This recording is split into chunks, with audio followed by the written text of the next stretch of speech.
मित्रों नमस्कार। आज के सत्संग में प्रभु से प्रार्थना करता है भक्त कि हे प्रभु, मैं आपका हूं, आप मेरे हो। बड़ी सुंदर बात कहते हैं कि तू मेरा है, तू मेरा है, जो मिला हुआ सब तेरा है। तू मेरा है, तू मेरा है, यह मिला हुआ सब तेरा है। तू मेरा है, तू मेरा है, यह रचा हुआ सब तेरा है। तू मेरा है, तू मेरा है, ये बना हुआ सब तेरा है। सुंदर बात कहते हैं कि हे भगवान, आप मेरे हो और मैं तुम्हारा हूं, और ये जो सब रचना है, जो सब संसार दिखाई देता है, ये सब आपका बनाया हुआ है। तो काहे का भय, काहे की चिंता? अगर हम ऐसा सहारा लें भगवान के नाम का, उस भाव में डूबने लगे, तो फिर कोई चिंता और फिक्र की बात नहीं मित्रों। लेकिन आसक्ति ने हमें पकड़ा हुआ है, इसलिए हम उलझन में आ जाते हैं। दौड़त कोई पकड़े छाया, ये देखो विपरीत बात है। ऐसी अजब रचे तू माया, मैं मूरख देखत ललचाया। कैसा गजब चितेरा है, तू मेरा है, तू मेरा है, जो मिला हुआ सब तेरा है। यहां पर रचनाकार कहते हैं कि मैं दौड़ते दौड़ते अपनी छाया को पकड़ना चाहता हूं और बड़ा तेज दौड़ता हूं कि इसको कब पकड़ लूं। क्या ऐसा संभव है भाई? आप जितना तेज दौड़ेंगे, छाया की गति कम थोड़ी होने वाली है, वो भी तेज दौड़ेगी। और ऐसी अजब रचे तू माया, और यही तो माया का मामला है। उसकी रचना बड़ी अद्भुत है। मैं मूर्ख देखत ललचाया, इस संसार की रचना को देखकर सब कुछ पाना चाहता हूं। ये मिल जाए, वो मिल जाए, ये मेरा है, जो मिला है वो तो मेरे पास रहे, और जो नहीं है वो भी आ जाए। बड़ा कठिन काम है भाई, ये मन का स्वभाव ही ऐसा है। तो कहते हैं यहां रचनाकार, ये कैसा गजब चितेरा है। इस लालच को देखो भाई, इस मन को देखो, ये कितना लालच से भरा हुआ है। और देखने वाला जो दृष्टा है, ये जो जगत का सृष्टा है, वो कैसा दृष्टा है? वो ये सब देख रहा है कि हमारे अंदर क्या चल रहा है। मैं तो रहा सदा मुख मोड़े,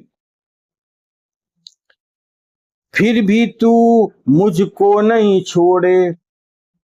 जैसे गाय बक्ष के संग दौड़े, करता लाड़ घनेरा है। तू मेरा है, तू मेरा है, सब मिला हुआ यह तेरा है। यहां पर कवि रचनाकार बड़ी सुंदर बात कहते हैं कि मैं तो सदा रहा मुख मोड़े, मैं संसार से मुख मोड़कर रहना चाहता हूं, लेकिन ये जो माया की वृत्ति है, ये जो लालच की भूमिका है, ये मेरे मन को मुक्त नहीं होने देती है। इसकी पकड़ बड़ी मजबूत है, ये मुझे छोड़ती नहीं है। कैसे नहीं छोड़ती है? जैसे गाय अपने बछड़े को नहीं छोड़ सकती है। बछड़ा जहां भागेगा, गाय भी उसके पीछे भागेगी। करता लाड़ लड़ाए, और ये संसार की आसक्ति ऐसी है, इससे लाड़ लड़ जाता है, प्रेम हो जाता है, पकड़ मजबूत बनती जाती है, कम नहीं होती भाई। धीरे धीरे बढ़ने लग जाती है, बढ़ती ही रहती है। तो ये बड़ा गहरा मामला है, और इससे ऊपर उठने के लिए परमात्मा का सुमिरन करने वाला ही इससे मुक्त हो सकता है। पाया कष्ट बहुत गफलत में, अब लिख कर देता हूं खत में। मेरा कुछ भी नहीं जगत में, जो कुछ है सब तेरा है। तू मेरा है, तू मेरा है, ये जो मिला हुआ सब तेरा है। कहते हैं कि रचनाकार कहता है कि जो भी संसार में, जो वहम में, जो गफलत में यानी गलती में मेरे द्वारा मेरा समझा गया, ये भ्रम था मेरा।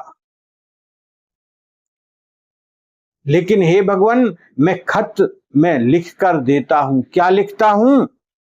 मेरा कुछ भी नहीं जगत में। और यही सत्य बात है मित्रों, इस बात को समझिएगा। मेरा क्या है? आए क्या थे लेकर और जाएंगे क्या लेकर? देखो भैया, जब जन्म हुआ तो बिल्कुल कुछ नहीं था हमारे पास। उस समय हमें पता भी नहीं था कि कहां हम कैसी अवस्था में आए हैं। कुछ भी नहीं चित्त को पता था। मन कुछ समझ ही नहीं पा सकता था। और जब जाने का नंबर आता है भाई, तो अंतिम क्षण में कुछ जा नहीं सकता हमारे साथ। इसीलिए तो कफन में जेब नहीं बनवाई जाती है भाई, कि कुछ डालकर चलेंगे। और वो कफन और वो शरीर भस्मीभूतस्व भस्मीभूतस्व देहस्य पुनरागमन कुतः। ये शरीर और जो भी हमारे मित्र, वो सब हमारे इस स्मशान के बाद सब वापस आ जाते हैं। कोई साथ जाने वाला नहीं है। शरीर को जिसको हम इतना प्यार करते हैं, इससे नजदीक हमारे और कुछ नहीं हो सकता है परमात्मा के अलावा। हमारे नजदीक में है सो सबसे ज्यादा नजदीक है ब्रह्म सत्ता, वो हरि। बाकी तो सब कुछ कुछ दूरी पर है, और हरि ही साथ जाता है। कोई और साथ नहीं जा सकता हमारे। इसलिए मित्रों, इस बात को समझो। तो यहां साधक कहता है कि मैं लिख कर देता हूं महाराज, मेरा कुछ भी नहीं जगत में, यहां संसार में मेरा कुछ भी नहीं है। ये बात हम जान लें तो बड़ी बात है। जो कुछ है सब तेरा। और आरती में भी, प्रार्थना में भी तो ये कहते ना कि तेरा तुझको अर्पण क्या लागे मेरा। ऐसा गाते हैं हम, लेकिन मानते नहीं है भाई। गाते भर है ना, लेकिन हृदय में लगता है कि मेरा तो 1 करोड़ बैंक में जमा है, क्या फिक्र है भाई। मन कहीं दूसरी जगह बात करता है और हम गाते रहते बाणी से, तेरा तुझको सौंप दिया अब प्रभु क्या लागे मेरा। और अंदर चित्त में चलता है कि इतनी बड़ी दुकान है मेरी, इतने रिश्तेदार हैं, इस पद पर बैठे हुए हैं, क्या फिक्र है। तो ये सत्य बात है कि वाणी से बोलने से बात नहीं बनेगी। हृदय स्वीकार करे इस बात को कि मेरा कुछ भी नहीं है, सब प्रभु का है। ऐसा जीने की भूमिका का नाम साधक है। तू ही माता पिता अरु भ्राता, तू मेरा स्वामी सुखदाता, मेरा एक तुम्ही से नाता, तुम बिन घोर अंधेरा है सब तेरा है, सब तेरा है, तू प्रभु मेरा है। देखो, संसार में एक भक्त गाता है ना कि तुम ही हो माता पिता, तुम ही हो बंधु सखा, तुम ही हो। और यही बात सत्य है, और यही बात हमारे जीवन में आनी चाहिए। और तुम ही मेरे स्वामी, तुम ही मेरे मालिक, हम आपके सेवक हैं। ये भक्ति का नाता है, और भक्त और भगवान में यही संबंध होता है।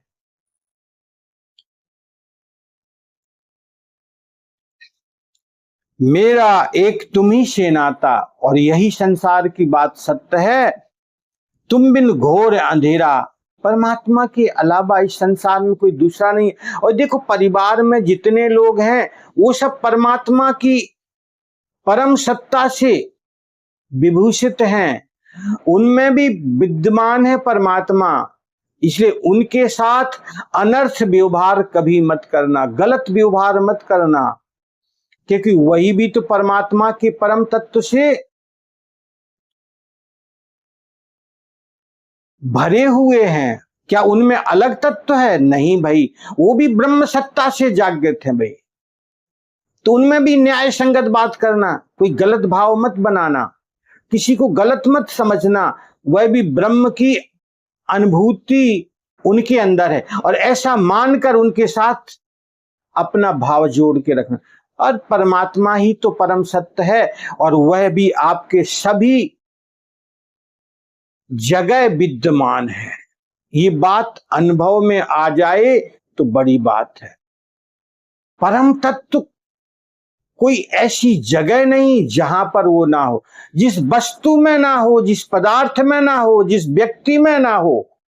वो सर्वदेशी है, लेकिन देखने वाले की आंख थोड़ा साफ चाहिए।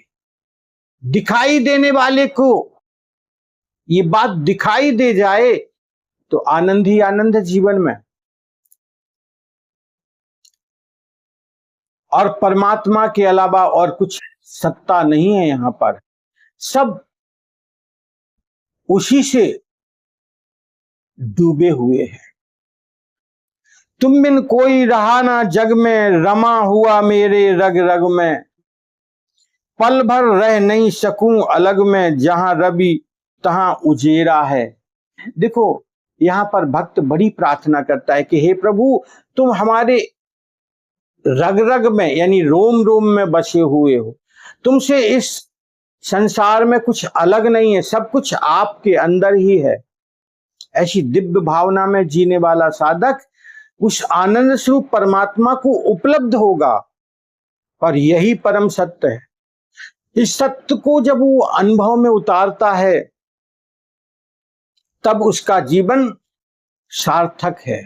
और अगर इस अनुभूति को उपलब्ध नहीं हुआ तो अभी उसके जीवन में अधूरापन है। इसलिए मित्रों, इस बात को समझिएगा। हरिओम तत्सत।